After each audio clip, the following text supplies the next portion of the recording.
Hello and welcome to the Farg Motor Pool. Here we have another presentation in which we're having a look at the Panhard AML90 series of armoured car. This one is looking at an Argentinian Panhard that was brought back from the Falkland Islands at the cease of hostilities in and around 1982. It was captured or brought back as a trophy by the Household Cavalry Regiment and spent a while in outside display where it had been slowly mouldering away until we were asked to get involved and help restore the vehicle back to its prime. This is one of only two that were brought back to the UK at the end of the war, the second being the Panhard, or well-known AML90, that currently resides in Bovington. We need to really look at the reason for the war in the Falklands to give us a background on how this vehicle came to be captured and brought back to the UK. So, Falkland Islands, consisting of two separate larger islands, just off of the coast of Argentina, and on the 2nd of April 1982 they were invaded by the Argentine forces. Most activities, or most of the armoured vehicles, were kept in and around Stanley, which is the capital, at Moody Brook, which is over on this map over to the left, and up at the airport, which was just outside of Stanley. The vehicles were assigned to the 181st Armoured Cavalry Unit, and they faced into the 8th Squadron Blues and Royals during the conflict.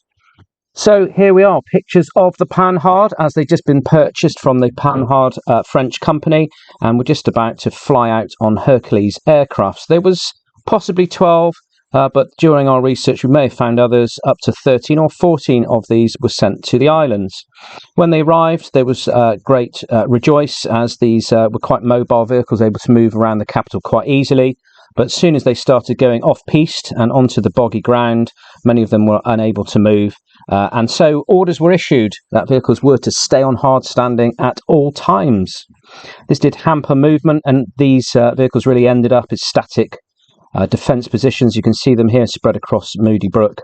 And they resided there, not moving very much during the conflict. And obviously when it came to an end in the summer of 82, those vehicles were brought back in from the different areas of the island, Moody Brook, etc., and lined up in the main thoroughfare in Stanley, outside of the Globe Hotel. So you can actually see them here lined up. Here's another photograph in which the Blues and Royals are starting to pull 3 identified Panhards that they wish to take back as war trophies, and they're pulling out with their CVRT vehicles there. And you can actually see this is the Blues and Royals Panhard that we've been working on, actually on the island, with people posing with it.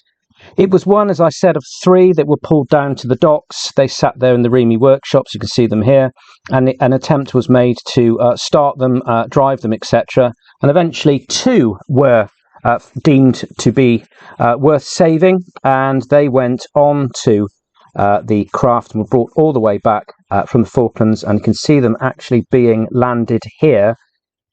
You can see the first one being pulled off belongs to the Paras, and the one still on the floating Mexi there at the back is the Household Cavalry Regiment's very own Panhard. That ended up in Windsor, picture of it here in the car park, in which it basically was open to the elements for a number of years.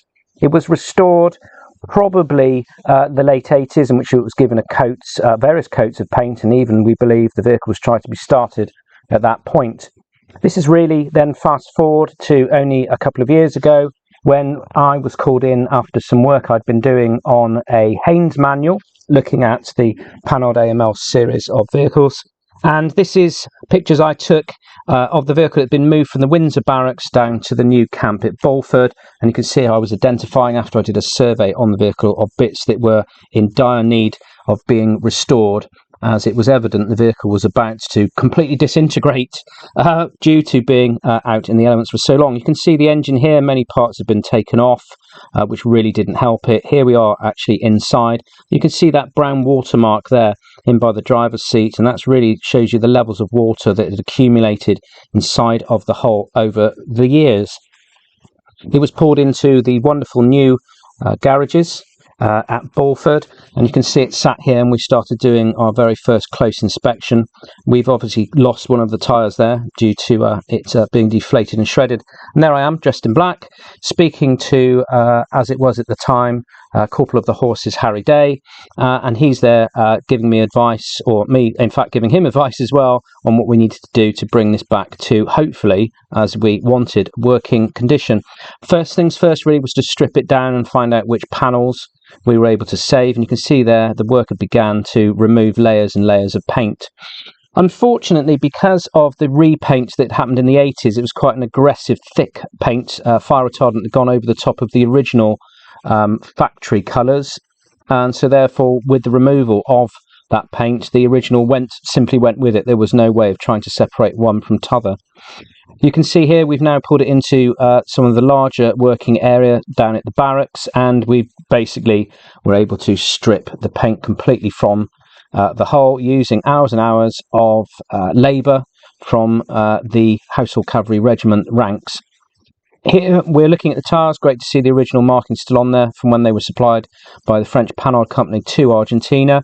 Here is the floor of the driver's position, and really shows you how badly it started to corrode due to water ingress.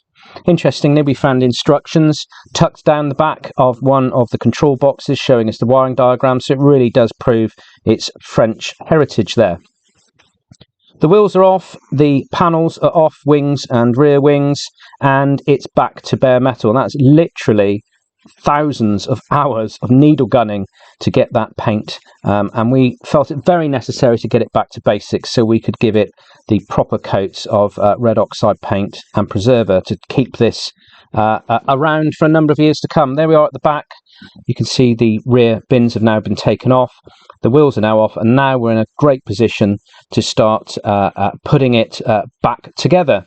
This created a lot of media interest at the time, so here we are, Harry's being interviewed for the media, in which they were very excited because it was coming up to the 40th anniversary of the Falklands conflict, so there was a great rush on to make sure that we could actually meet those celebrations.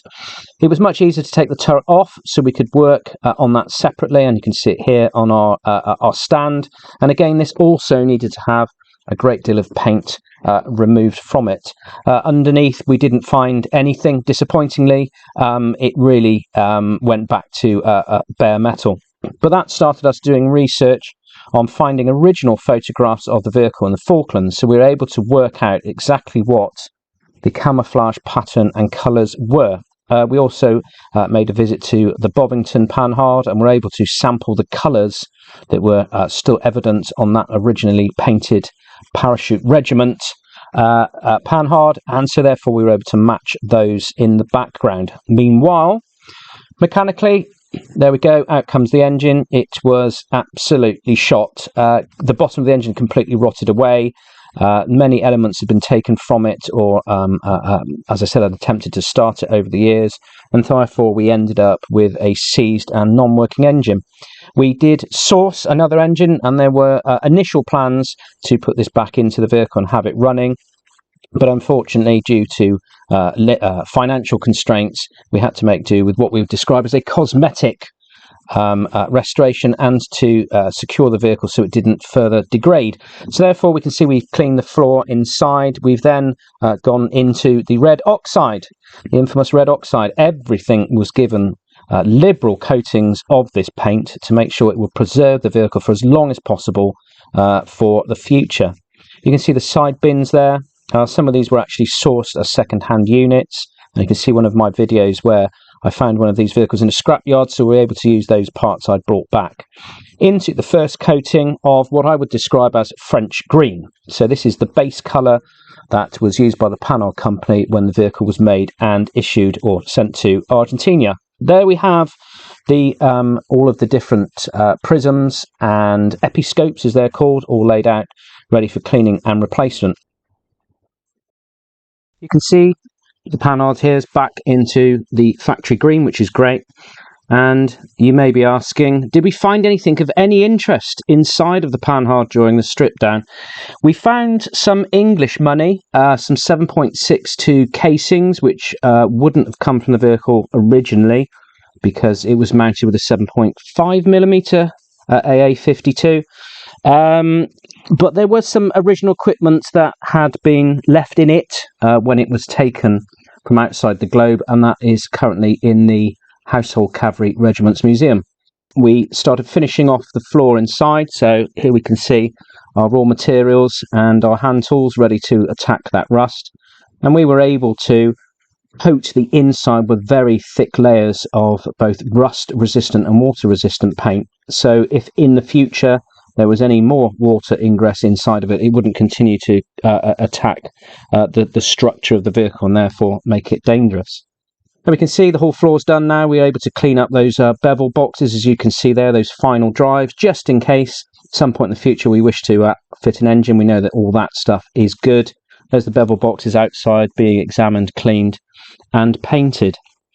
In they go. There we are. Very nice to see this coming back together again, and it always is such a lift to one's morale when you can see things going back in and looking a lot better than when you started.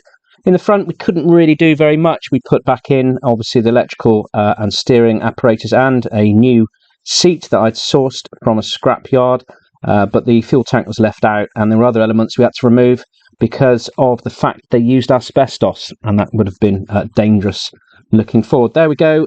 We have the drive shafts back in, greased up and turned extremely well. The whole thing rolled very, very well at this point. So let's start getting this thing back into its camouflage finish. There we go. We've chalked on where we need to place that light sand coloured paint over the top.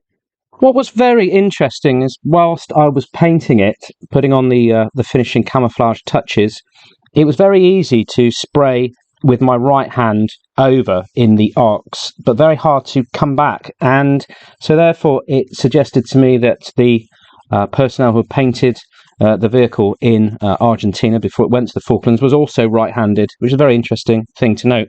The other thing we did as well notice, going back slightly to the engine, is it had very, very low mileage on the vehicle, but very high amount of hours. So it seemed to suggest that this particular vehicle spent a lot of time with its engine running, therefore to keep the radios, and I wouldn't be surprised to try and keep those cavalrymen nice and toasty inside of it. So yeah, low mileage, but high hours. Now the external bins are on, the camouflage is finished, it's time to put the wheels back on. Oh, you can see there my venerable Peugeot P4 that I was using to commute up and down to Bolford in. And there we have the vehicle coming to an end in what is a fabulous working conditions. Those are really, really good garages. I'm very jealous, especially of the underfloor heating. And there we have the man himself, the human dynamo, as I called him, and that was the Corporal of the Horses, Household Cavalry Regiment, and he was really put a lot of hours into this, and his organisational skills and enthusiasm could not be faulted. So here we are, the finished Panhard AML90 as brought back from the Falklands. Nice finish. Externally very good, but internally it still needs a little bit of finishing off. Maybe one day this may be running again, but that's certainly now stabilised, ready for it to last a few more years and be a future asset to the regiment. There I am, very happy it's all finished now, and a very good job. So let's have a look. What does that look like when it's out in the wild, so to speak?